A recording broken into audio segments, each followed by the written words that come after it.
Say it again. To the live stream. To the live stream.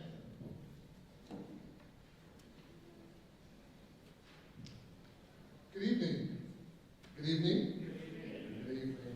I have the distinct pleasure, well, let me first introduce myself. My name is Richard Sever, and I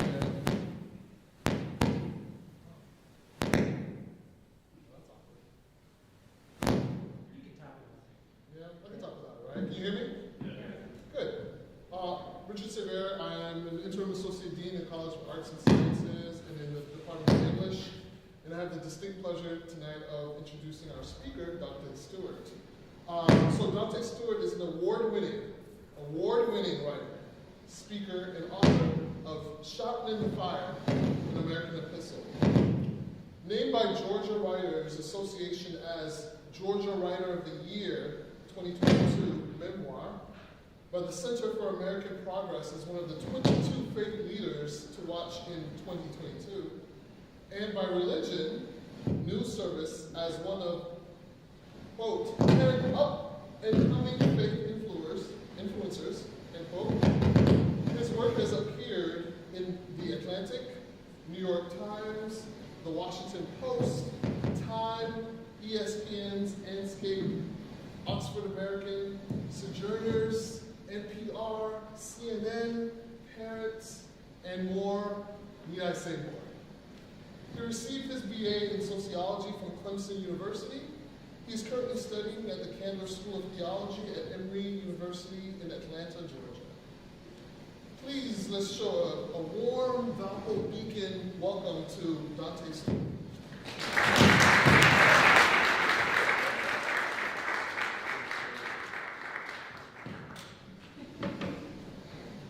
Shout out to Valpo. What up, though?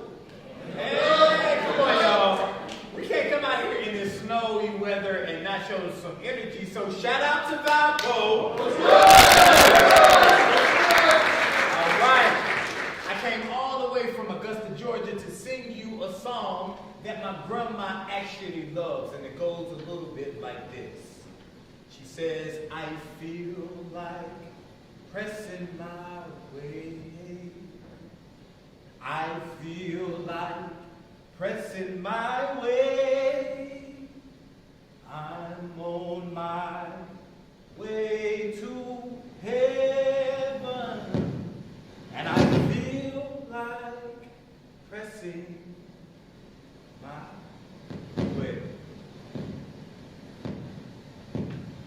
All of old, nothing else ever tried, ever failed. No matter, try again, fell better.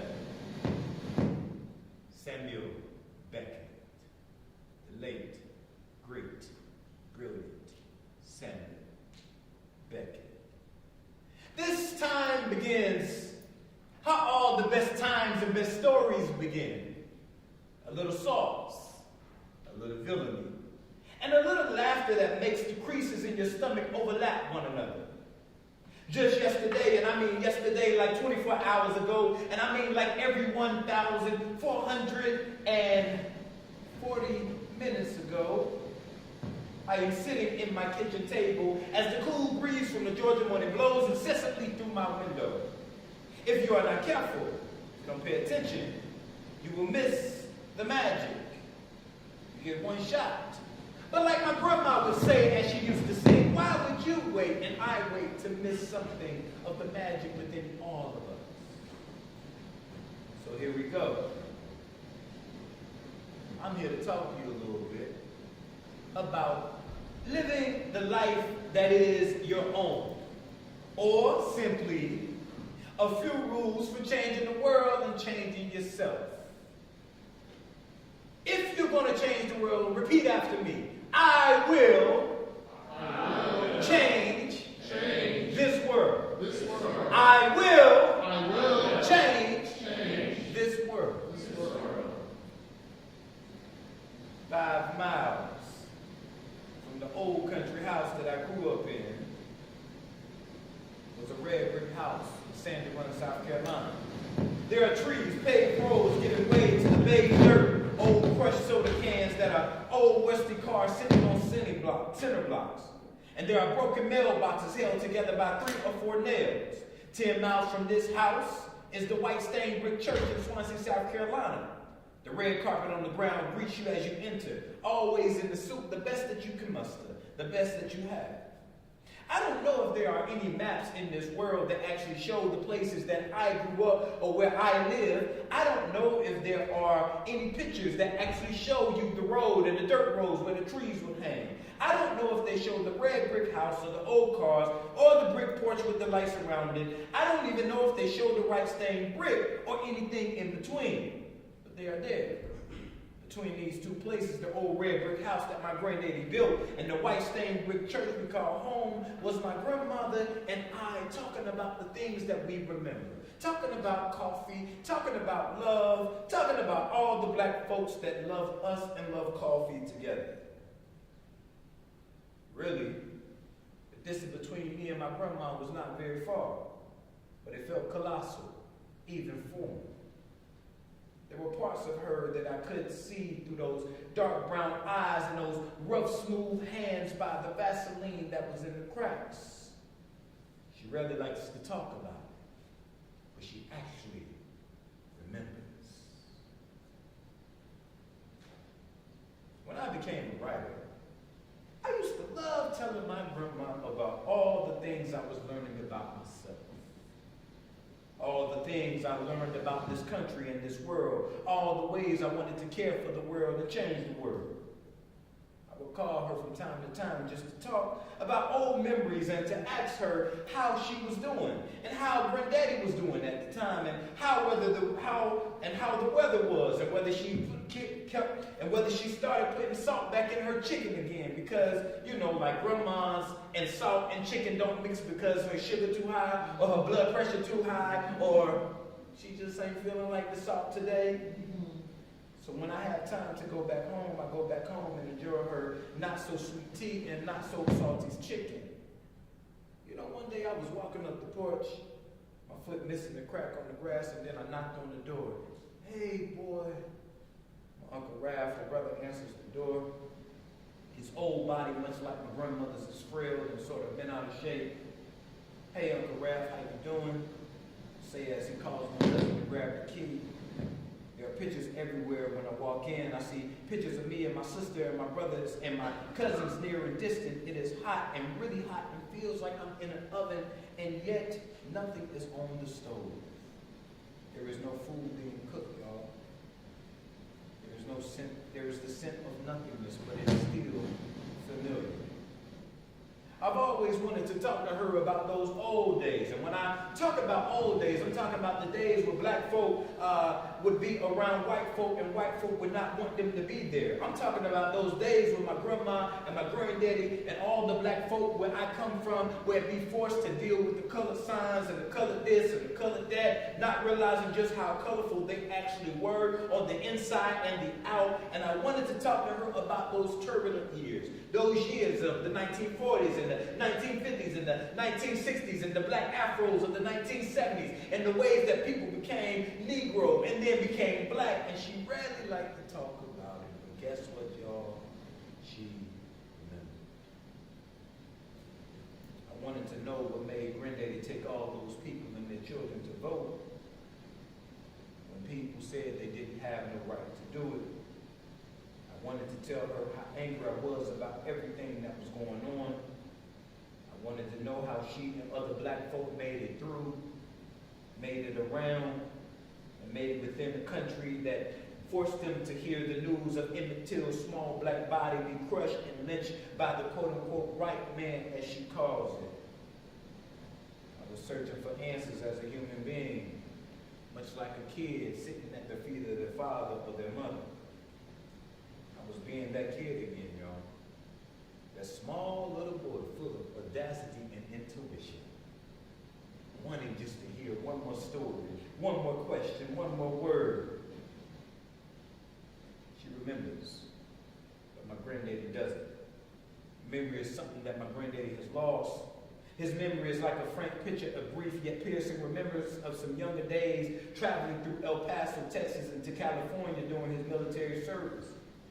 He repeats his stories over and over again, trying to hold on to what pieces of his former self I mean that self that was ate up by dementia that he remembers. I'm your grandson, granddaddy. My name Danté. I said, okay. Oh, okay, it's good to meet you, son. He says as he laughs and rubs his old bald head. His dementia was taking so much from him. All the good times we had dancing like James Brown, stumping his feet while he played the piano, car rides and ball games have all faded with each passing day, folded like the little clay around the house. I know him, but he does not know me or know us. A few days ago, about an hour into the morning, as I was making breakfast for my 3-year-old son, and my just turned 1-year-old zombie walker of a daughter, my 2 feet missed every single wooden track that lined the carpet that rests on the living room floor. If I'm not careful, and I mean I'm talking about really careful, very careful, like I'm still an athlete careful, I probably would slip out a cuss word underneath my breath as Thomas the Train and Emily or Chase or Rocky presses the inside of my already plantar fasciitis of the foot. When I step over the tracks, I sway 2 times to the right and then 2 times to the left, and I motion my hands together like I'm still playing back in the day. As my boss of a wife, Jasmine, makes her way downstairs, I think back to a picture of us in college. Maybe I should show you the pictures of me playing football at Clemson University. You can't see it, but it's like story time. It's so cute. I think back to the picture. There I am, brown, glowing. And as lovely as the sun that radiates from the orange jersey with the white tiger paw, and my orange and white shirt, and her orange and white shirt that hugs her skin better than my hands ever could. The back of the jersey reads in big white and bold letters, STEWART. I have never really given much thought to the fact that I'm actually the first person to come from my area and my family, and I think this is the truth, but don't hold me to it. To have STEWART on the back of the jersey. To have a name like that meant that I was somebody, and that wherever my mama and my daddy went, they could always and would always say, just like my grandma and granddaddy did with them, that is my baby.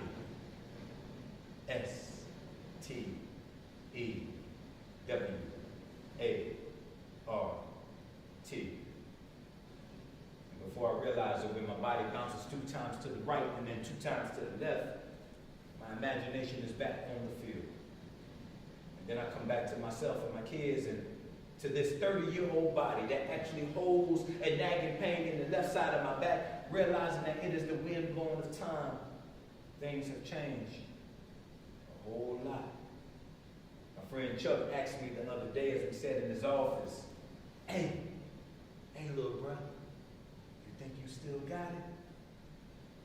Chuck, actually, I bent my face and my body back like he was crazy, as if his bread went all the way done. And I told him, of course, bruh, I still got it.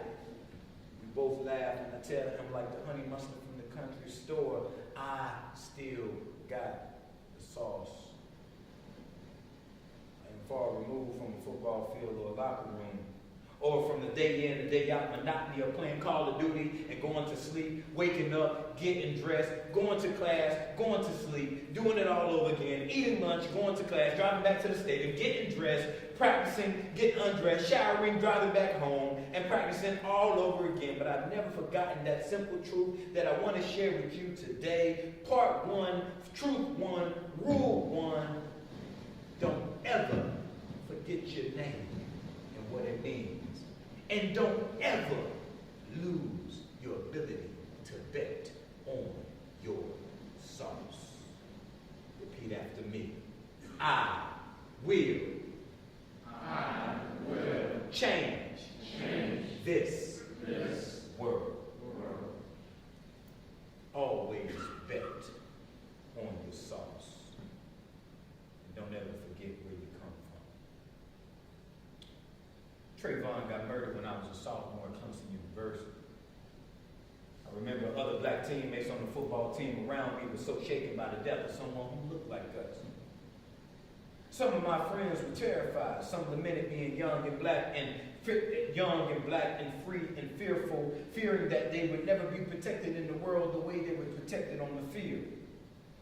I had learned the lessons as a kid. My mother and father would make sure that we knew how fragile and the balance our lives hung. So they taught me and my sister and my brothers and all the children at the church to make sure that we always talked the right way, acted the right way, prayed the right way, never made too much noise about what was happening in the world. That's what happened to Trayvon happened to us.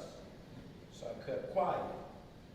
I use it as an excuse lest I get on the bad side of the coaches, or the bad side of the teachers, or the bad side of my parents, becoming what they always tell us not to become, a distraction.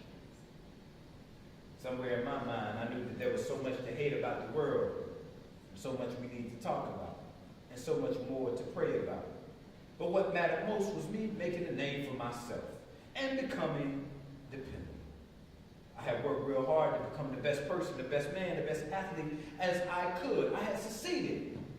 Then one day I called my mom. Mom, I said as I called her on the way home from practice, hey, coach mentioned my name. Mentioned that S-T-E-W-A-R-T.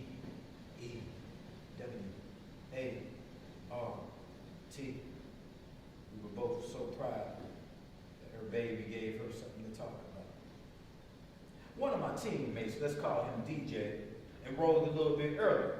And he was the kind of dude that upperclassmen, everybody talked about again and again. Barely in college, yet already a legend.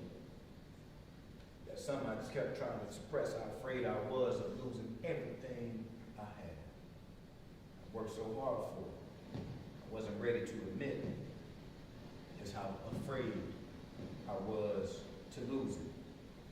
I was too scared to tell my mama, too ashamed to tell my daddy, too arrogant to face myself, wondering if this pain and this regret and this resentment and this rage and anxiety that I was feeling about myself meant that I was ashamed of who I was, and truly and honestly I was. Fearful, insecure, guilty, and ashamed.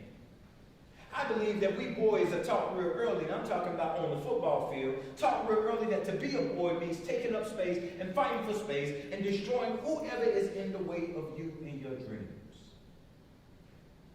Playing college sports, you learn real early not to see the person next to you as a friend, but an enemy. Each of your futures hangs in balance. It is a terrible way to live, so afraid of being the worst kind of thing and producing the worst kind of sins. I wonder if that is the problem of it all. I wonder if that villainy that I spoke of was about the villainy of the shame that each one of us wear because others force us to believe that we are not trustworthy and that we are not worthy, deserving of who we are, deserving of being where we are, deserving of being who we are, and being deserving of getting the best things in this life. Before I ever knew his name, he haunted me. He haunted me the same way the shadow monster hunted Will in Stranger Things. Or the same way Joy hunted her mother Evelyn in Everything, Everywhere, All at Once. Or the same way that single white kid with the blonde hair like Ebon and Static Shock tried to no avail to suck Static into the darkness. Now, before I complete this paragraph, which has a surprise and a twist, can we just take a moment and appreciate just how each of these three projects, and I'm talking about Stranger Things, Everything, Everywhere, All at Once, and Static Shock, was able to captivate us and tell a story of our deepest needs, our love, and compassion. But then can we also appreciate the audacity it takes to write the lives of quirky suburban children in the 80s and an overtired, overworked, overconcerned Asian mother filing tax returns and a black kid with enough superpowers to make every white person on earth angry at something to be loved, something to be discovered, something to be desired, and something to be told. What a beautiful gift to have the audacity to tell their stories. But that's not the point of this paragraph. The point of this paragraph is that in writing each of these three characters, I am am reminded that each of them, and I mean every single last one of them and us, have to deal with the things that haunt them like they have to deal with the things that haunt the world. And if you are not careful, you will miss the reality that the word villainy is much like the word humanity, and really much like the word complexity. Things ain't always black and white on this side of the story. Villainy is shot within all of us. Like our hearts beats that rage and rage and rage, and like the blood that travels from the top of our head to the sole of our feet. Each of these characters have to deal with the thing, the person lurking in the shadows of their hearts and of their stories that eventually wants to take over everything. But ain't that like a good superhero story? Their villainy became a way that they discovered their heroic victory. There's a hero's journey that follows 3 acts. The hero is discovered and leaves home. The hero meets and fights her foe. The hero conquers her foe and returns home as victorious. But the question I wonder, what happens when the villain is within you and you take the and what happens when the villain is within you and you take that thing or that person or that voice everywhere you go? The villain I'm talking about is insecurity and distrust. It is whatever voice you hear and I hear, like the voice I tell myself every single day, and like the voice that I hear all the time that looks in the mirror and tells you and tells us again and again, you are not enough, you are not enough, you are not enough. And as the sage, the beautiful, poetic, lovely Maya Angelou once said, if a person, a human being, is told often enough, you are nothing, you account for nothing, you count for nothing, you are less than a human being, I have no visibility for you, then one day, that person actually will believe it. I guess the question is, what if every child, and I mean the child inside of all of us, that lives, that is yearning to grow, that is yearning to be seen, what if every child discovered that their superpower is within them?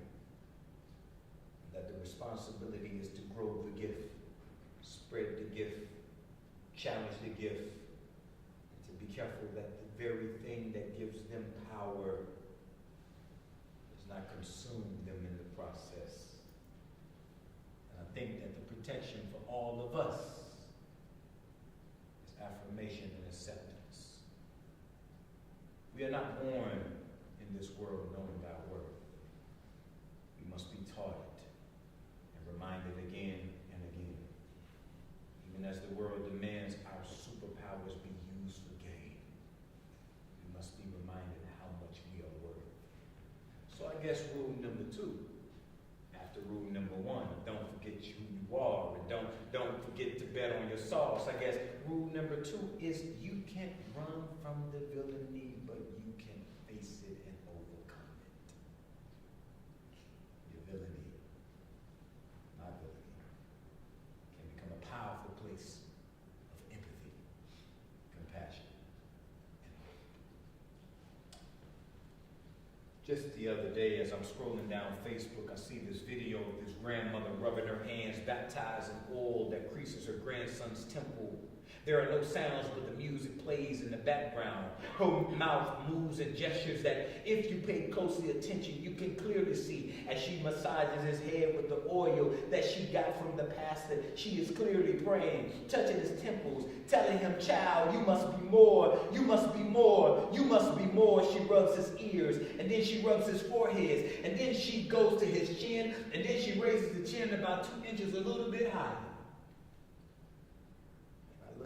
Video, I'm reminded of the red brick house and the white stained brick church and all the ways Grandma and them prayed for me and prayed for us. I feel like pressing my way, like the oil of the old days running down my temples, down my chest, beating on my beating heart. I saw the video, wrote in my journal, this blessed me something serious. A few hours later, I'm back at the kitchen table as the cool breeze from Georgia blows incessantly on my pain-filled back. I pick up the phone and I call Grandma. Hey, Grandma, I say.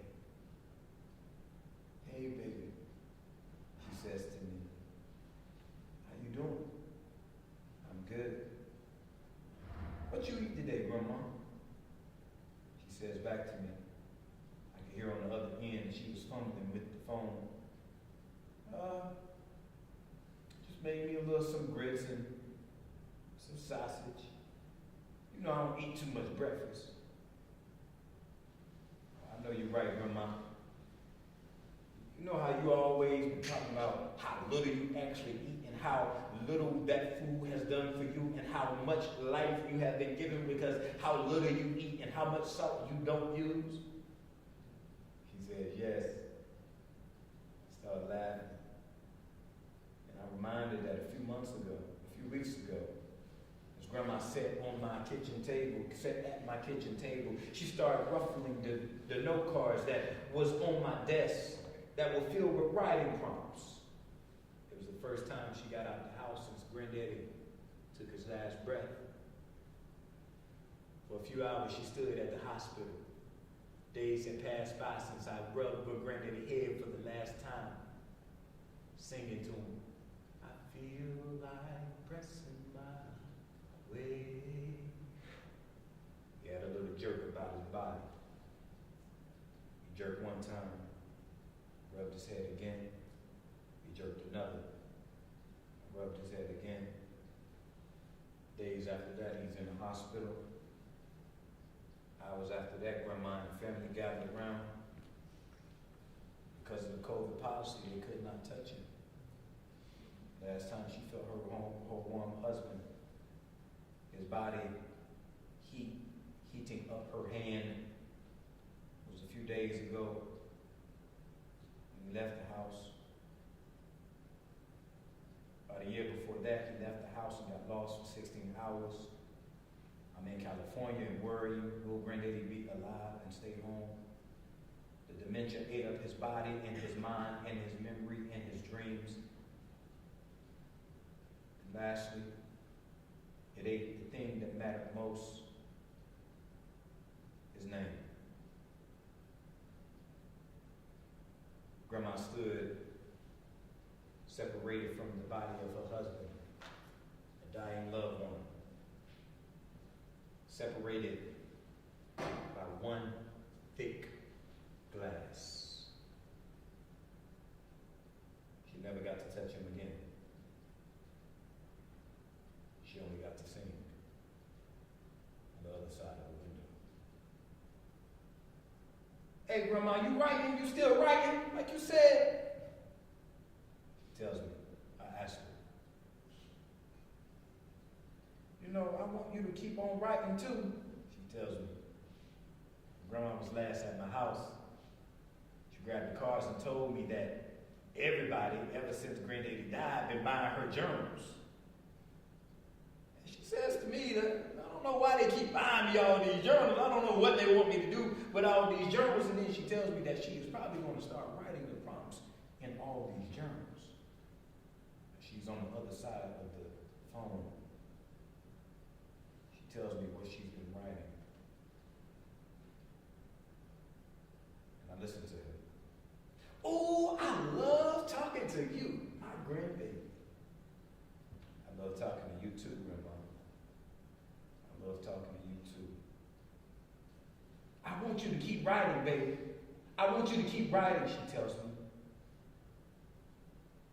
How simple the mind to remind me of the ways in which the anointed oil still runs down my temples and down my chin and down my cheeks.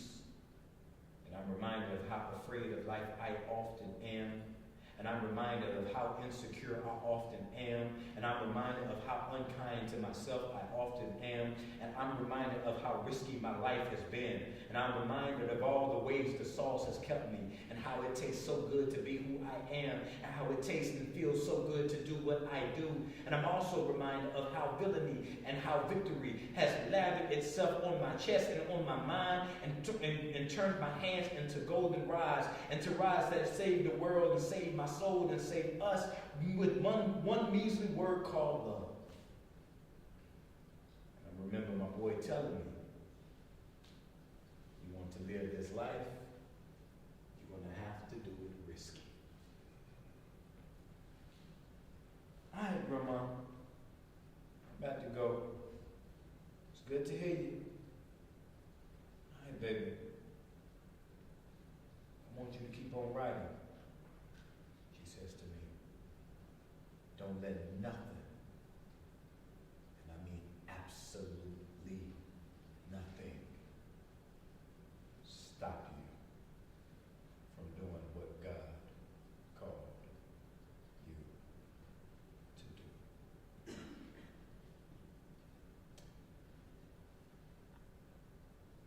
I've thought a lot about the conversation since this moment. Thought a lot about Grandma.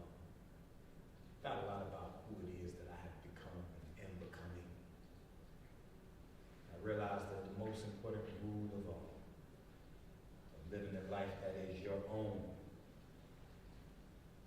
is loving yourself, accepting yourself, knowing that you belong here, right now, in this place, and that whatever loss that you've experienced is not lost because love holds on to things.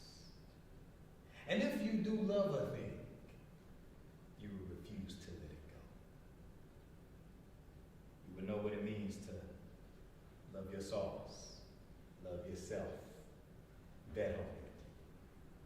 Open up to the possibility that there is more for you in this world than what you know right now. Maybe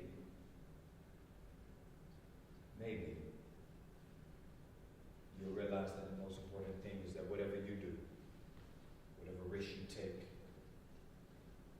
make sure the world know what it took to get you here. A little sauce, a little ability, and the stories that make your stomach overlap and fold together. S-T-E-W-A-R-T.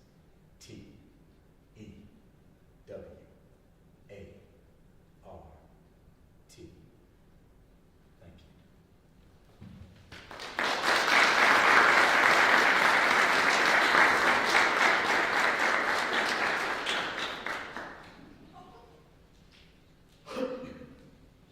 I think we're going into a Q&A. I think so. Yeah. All right. I think we're going into a Q&A. All right, I cool. think you're capable of handling it. All right, bet. All right, students. I hope y'all enjoyed that reading tonight. Did y'all enjoy it? I hope it wasn't too dramatic for y'all. All right, who's traumatized? Oh, God, at least you're honest. Y'all were traumatized for real. I'm sorry, y'all. Did it speak to your soul or your spirit? Did it make you feel a little bit better? Okay. Who's all going to bet on their sauce? Who's going to bet on their sauce for the rest of the year? All right. Who's going to be okay with their ability, turning it into victory? All right, cool. Who's going to remember where they came from? All right, cool. Who's going to change the world? Hey, let's do it. All right. Y'all can ask anything you want. I'm an open book. I mean, I am an absolute open book.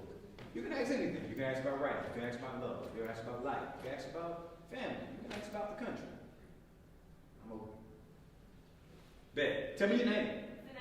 Sanaya. It's so great to meet you, Sanaya. Zanaya. I love that. So great to meet you. Nice to meet you too. Okay, you said that anything that you love, like, is not going to go away. Yeah. So like, That means my ex gonna come back. Hey, do you still love your ex? Yeah. Okay, I think. You know, I don't want to make. All right, I ain't no relationship guru now. I I ain't got no what's the cards called, y'all? I ain't got no cards for you. I got some anointed oil in the back over there. You need me to anoint your heart and your life. I got you. I will pray over you, but I ain't got no answer. The Lord ain't told me to come here and tell you, boy. The Lord did not tell me that. But what I will say is this, that even when things are broken apart, there are also things that still hold us together. And I think oftentimes those things are like the memories and the moments that felt so intimate and so deep and so real and so vulnerable and so honest, that like, I do believe that even in the messiness and the ugliness, there is still something from that beauty that still lingers. Now, that's on you to do what you do with that, how you deal with that. I mean, maybe that's going to cause you to like scroll on Instagram incessantly. I don't know. Or when it's cool, maybe it'll come back, maybe it won't. But one of the things, I think the most powerful thing about that is to appreciate whatever that is, but also to realize that you are so much more than the brokenness that you've experienced. And so whatever pain you feel associated, sometimes it might not actually be love, you know? Sometimes it might actually be the desire to, you know, I'm not speaking on a relationship now, but I have been married for a long time. And I've been through some relationships. Oftentimes, sometimes I just think that, you know, maybe sometimes, you know, it might not be love as much as it's desire to be loved, per se. So the idea of a thing can oftentimes be greater than the experience of a thing. Does that make sense, y'all? Yes, thank you so much. Yes. I needed to hear that. Yeah. So sometimes, but on some real, let me keep 100 with you though. So like sometimes you will have to allow yourself to grieve the love that you remember, but sometimes the love that might be lost. You gotta let yourself feel that. You gotta let yourself go through that journey. And whatever way that takes you, let it take you there. Like the ocean takes the boats. You know, you sailing the right way, fam. You going, you good, you Gucci. You young, you vibrant, you experiencing life, you're gonna be alright. You're gonna be okay. Ben. Alright. Shout out to love. Alright. Tell me your name. Kesey. Alright, everybody gotta tell me your name. Hey, we good on camera too? I'm not out the camera. Am I good? I don't know if you're on camera. I just want to make sure I'm good. Alright, I'm good. Alright, cool. Alright. So one thing you had said is that you wrote it, what a beautiful gift to have the audacity to tell this story. Yeah. And I'm just wondering, how did you find that audacity? Yo, excellent question. Remind me of your name. Kesey Zanaya. Got it. Cool. So, I think for me, I always was a kid that grew up with audacity. So I remember, and I keep the picture, I don't even have my bag. I think I got my bag on me. I do have my bag, but it might be kind of awkward to go grab my bag right now. But I had a picture of me in my, from back in the day, like 16 years old. I'm inside of my aunt's house. We are like literally playing cards. Now I'm a kid that's like, yo, I am a dog on the video games. I mean, you talking about wrestling, you talking about football, you talking about like whatever. Like if we on the sticks, you losing. I'm winning. I don't care. Even to this day, we playing Madden 23, we on Fortnite. I'm sorry to you, I'm gonna win. You know, so I am playing cards, right? I don't know how to play taunt. You know, I'm over here playing taunt. So I'm good at spades. My brother taught me how to play spades, but my brother, I don't know. It just feels like taunt is like a grown-up game. So they don't like kids to play. I don't know why. So my brother did not teach me how to play taunt. So I'm playing cards, and I have some cards in my hands. To my right is my cousin. To my left is two other cousins. And in this moment, I'm realizing that, like, even though I don't know how to play, I'm shifting the cards in my hands because I believe that there is something powerful about, you know, like betting, believing that, like, even if I don't know how to do it right now, eventually I'm going to learn how to do it, and I'm going to do it in such a way that you remember. And I learned that back when I was in my Pentecostal church. As a young kid, I had this other picture that I keep on me. I have on a long, big old brown suit. So I'm talking about the brown suit that was just like oversized or whatnot. So my mama give me a hard time. My mama's still Pentecostal. She hates me wearing tight pants. So if my mama was here, she would hate my outfit right now. So she would dress me in like big old clothes. And I'm in church. And in this moment, and I'm literally by myself. To the left in the picture, you can see the choir singing. And you see me in this picture. And I'm up front like air guitaring as a kid. And I realized the power of that. It wasn't simply that like I learned. It wasn't simply that like I was just a kid who was showing up in the world and just like getting up and playing air guitar. But I realized that it takes a lot to risk in that moment. There is like rejection that could possibly happen because, you know, like in church, if you're out of order, they're going to make sure they kindly, you know, bring you back in your seat. So you're risking rejection. And I realized that, like, for me, that audacity was a muscle that was built from a young age. There was always the belief instilled in me that I belong where I belong. And audacity, for every one of us, what is audacity? But the ability to believe that each of us belong where we are in the world at every given moment.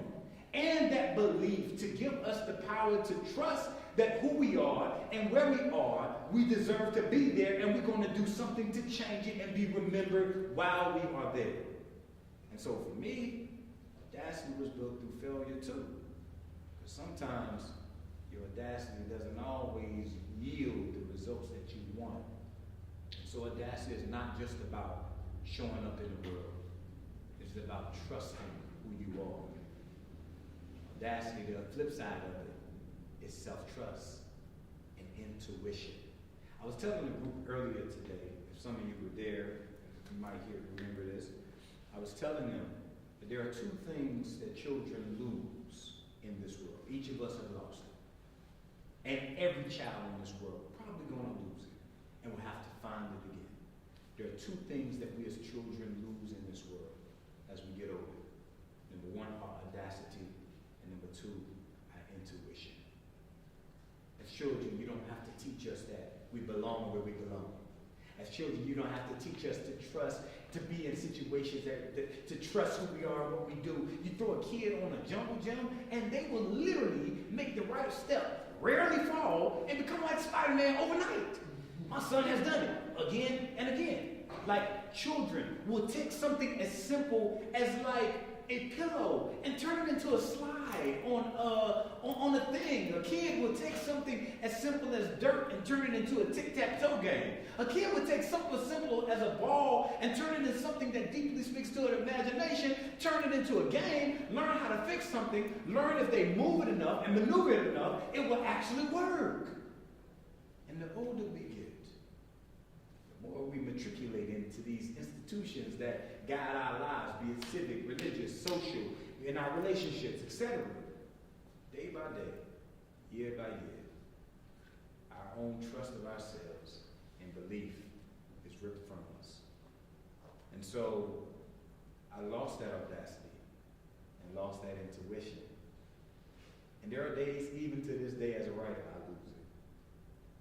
But if we did it before, if we had it before, I believe we can have it again. And I really think that is the meaning of life, is to learn how to crawl back as little as we can, back to that childlike trust, self-acceptance, love, and wonder in the world. So that's where it came from my church. And I'm trying to find it again, even in this moment. So yeah. Next question. I got you, I'm coming to you. My name's Haley. Haley? Haley. Haley. All right. Haley. Zanaya. And Kesey. All right. Haley, Zanaya, Kesey. All right, cool. Bet. Who or what inspires you? Who or what inspires me? Wow. Ooh, that's a long question, but let me just like go down the list real quick. So, first of all, the person that inspires me the most, I think, in this life is probably my grandma.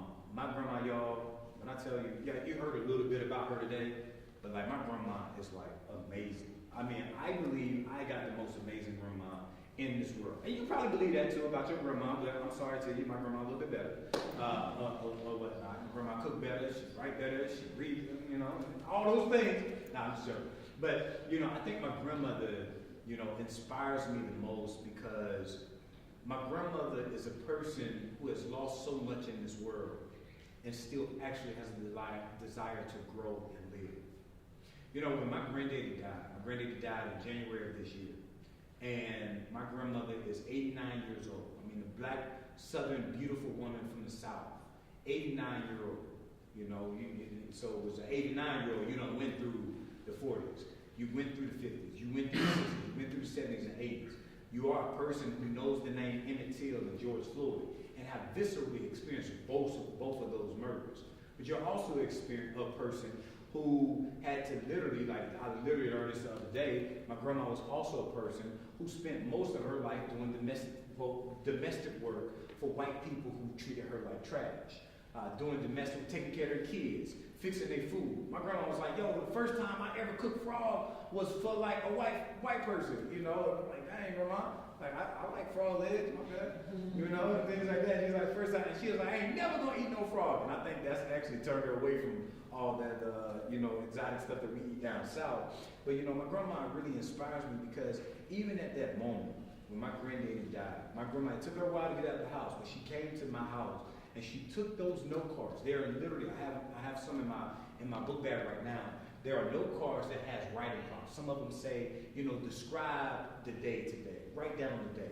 Or some of them may say, you know, begin your story where you got one person in the backyard over here and one person in the backyard over here, and somehow make them meet in the story. Or whatever. It's just writing prompts. And my grandma literally, you know, asked me as we were sitting there.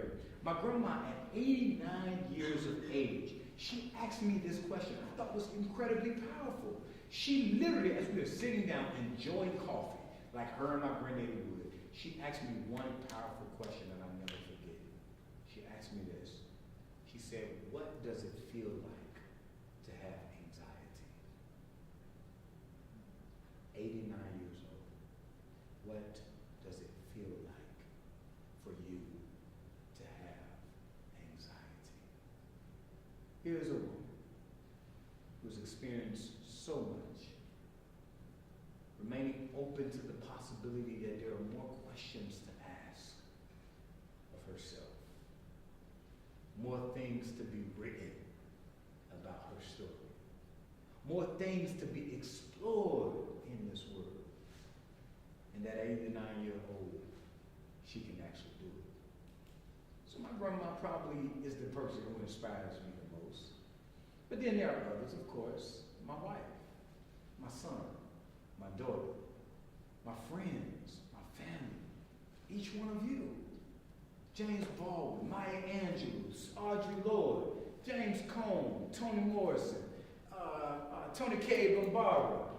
I mean, I am inspired by so many people. I mean, Jason Reynolds, Kiese Lehman, Imani Perry. Shout out to Imani who just won the National Book Award for her book, South to America. If you haven't read that book, make sure you buy it like yesterday. You know, take your money. If you're going to buy my book, buy her book. You know, her book is amazing.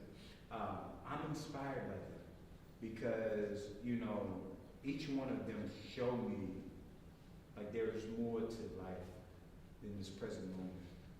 And that the best thing we can offer to this world is our presence with one another and the fun that we deserve in this life.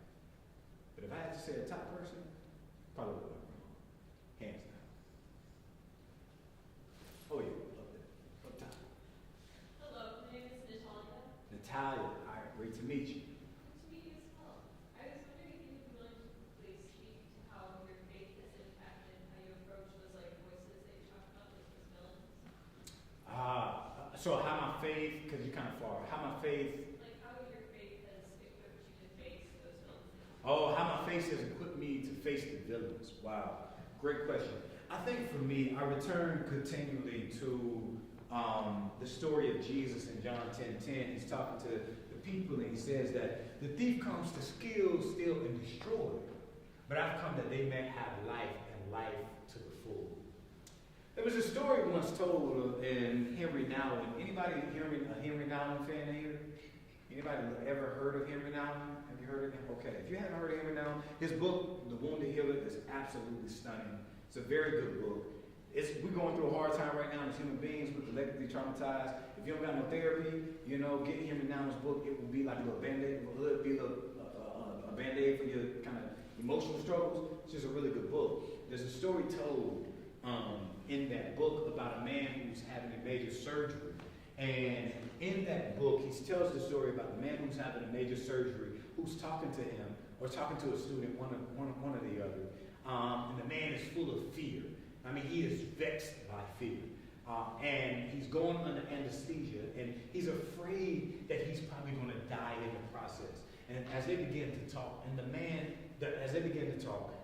realizes, the person who's kind of counseling him realizes that the man is not afraid that he won't wake up. He's afraid that there will not be anybody on this other side waiting on him.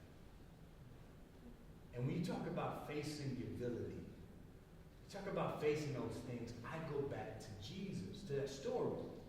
That the enemy comes to steal, kill, and destroy. But I have come that they might have life and life to the full. The beautiful part of that picture is this, is that when you think about the enemy comes to steal, kill, and destroy, but Jesus says, I've come that they may have life and life to the full, there is one person coming to take things from you. There is another person coming to bring things to you instead. I've come that you might have life and life to the full. I think so many people in this world, as we are faced with our villainy and our demons and our ugliness and our insecurity, I think so many people believe that there is nobody coming to believe in us and accept us and wait with us and be there when we fall and get back up again. But that's not the only thing about the villainy. For me, I like to reinvent and redefine the villainy. I was talking to my therapist the other day, and she started asking me about like what I was going through, asking me about my anxiety disorder and things like that. So we started talking through all this, and she's just like, okay, paint a mental picture for me of like what you're going through. So I tell her, imagine that every morning you wake up, you walk into a forest and you're inside of and you come upon a cave. You take your iPhone out or you take your Android out. Do Androids got flashlights on them? Okay. You know, I only had an iPhone in life, you know. I went from Nokia to iPhone, you know. I skipped the BlackBerry over, you know. So I got an iPhone. Just to know that Androids got flashlights. You know, Androids got everything first, right? I heard, like they got everything first. I heard that they got like the split screens before iPhone ever did that, or whatnot. Shout out to Android users in the house. So imagine that you take out your phone and you shine the flashlight in the cave, and you hear a person whimpering and crying. And the closer you come upon that person, you realize that they are in a straitjacket made of Velcro. And that Velcro has everything bad said, done to them, and it has stuck to them like a dagger. And you walk out of the cave realizing that that person was a part of you that you have had to leave behind. That is a part of you, I tell you. That's a part of me. And I walk out of the cave because life got to go on, don't it? You got to be productive. You got to show up in the world. You got to go give a talk. You got to go write a book. You got to go write a paper. You got to go give a sermon. You got to do all these things, and you leave a part of yourself in the cave that's still hurting. But the flip side of that is this, that every morning you return back to the cave. And my therapist tells me this. She says, next time you go in front of the cave, I don't want you to go in, I just want you to send love in the cave. I had a moment, like so many of us, I had a panic attack. And I realized I was in front of the cave again. And I put my hand on my chest. And I told myself, you're okay. And I spoke to that kid. And I said, one day, I'm going to get you out. And it's going to be beautiful.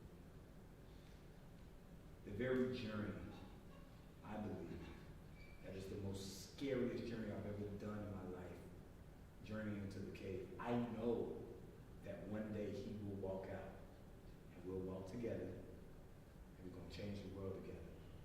And we're going to be the healthiest and happiest and whole we have ever been and ever experienced.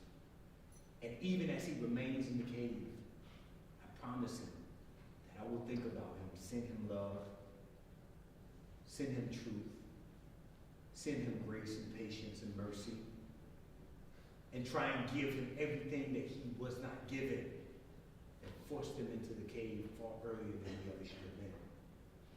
I know that one day that villainy of insecurity, of ugliness, of ingratitude, hatred, regret, resentment will all be loosened. And the very journey that feels like hell will one day turn into heaven. That is the courage you need to face your deepest moments, your darkest moments. And for me, I think that's faith in life. The ability to even wait on ourselves to say that you are not alone, that there is somebody waiting on you when you wake up and get up. I appreciate that question. A lot. All right, we got time for one more question. Wow. All right, we talked earlier, so let me get it. So, my name is JC Mack. Great to meet you, bro. My question is, how do you make time to read?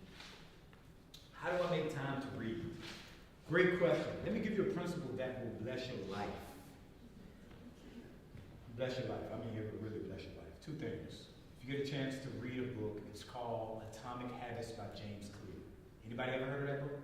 Atomic Habits? All right. If you haven't heard of Atomic Habits by James Clear, that's another book, I promise you. Now, that book really will change your life. I ain't gonna lie. It really will change your life. It's about small habits garnering big results. And one of the things, principles that he shares is that we don't rise to the level of our goals, we fall to the level of our systems. What he's simply saying is that you don't change what you do by simply changing what you do. You change what you do by changing who you are and what you value. So I came up with this principle that if I can master the morning, then I can manage my life. If I can master the morning, then I can manage my life. Of course, this is not about mastery and like executing every day. It's about the trajectory. So for me, my time to read is in the morning. I wake up early. I go to bed early. So I go to bed like 9:30, sometimes 8:30, and I get up at 4 o'clock every morning so I can work. Now, y'all in college, that may not work for you. I'm sure that don't work for you because y'all don't go to bed till 2 o'clock. You know, y'all probably don't go to bed at 3:30, be on TikTok and all that. It's all good. You know, shout out to TikTok. But if you could just get up just 10 minutes earlier than you normally get up, have your book, have your coffee already put out the night before. If you just simply put in that practice, 10 minutes earlier than you normally get up, have your book and your coffee or whatever already out. I promise you over time you'll read a lot more. Just simply do that. It's already waiting on you. Get up 10 minutes early. Allow the morning, the morning is so important. Because usually whatever happens in the morning determines how you feel the rest of the day. I think if you master the morning, you can manage your life. And as you ask, I think you can read a lot more. All right, cool? Yeah. All hearts and minds are clear? Amen? Amen. Before we go, Before we go. I might put just one question. I'm going to pull 2 names from the basket. All right. I'm about to pull some names out of the basket. Okay, I'm gonna get this one. And, yeah. She said 2 of them. Two.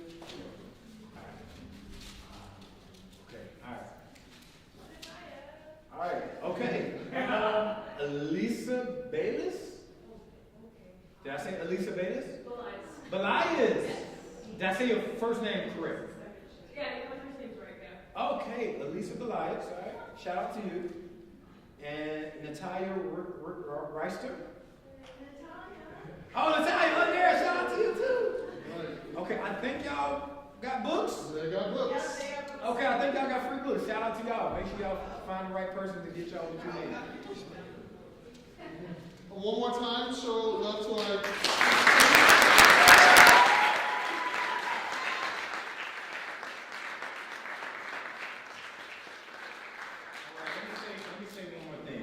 Let me say one more thing. And I've been doing this with students all the time.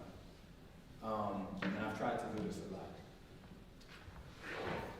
I am extremely proud of each one of y'all told the group earlier that y'all have had to deal with so much. You have had to survive so much. You have had to adjust so much. So many of y'all have lost family members, have lost friendships. Life has become way harder. You have less energy, less hope, and struggling, tired, stressed, full of anxiety. I want you to know that I'm very proud of you, and you are doing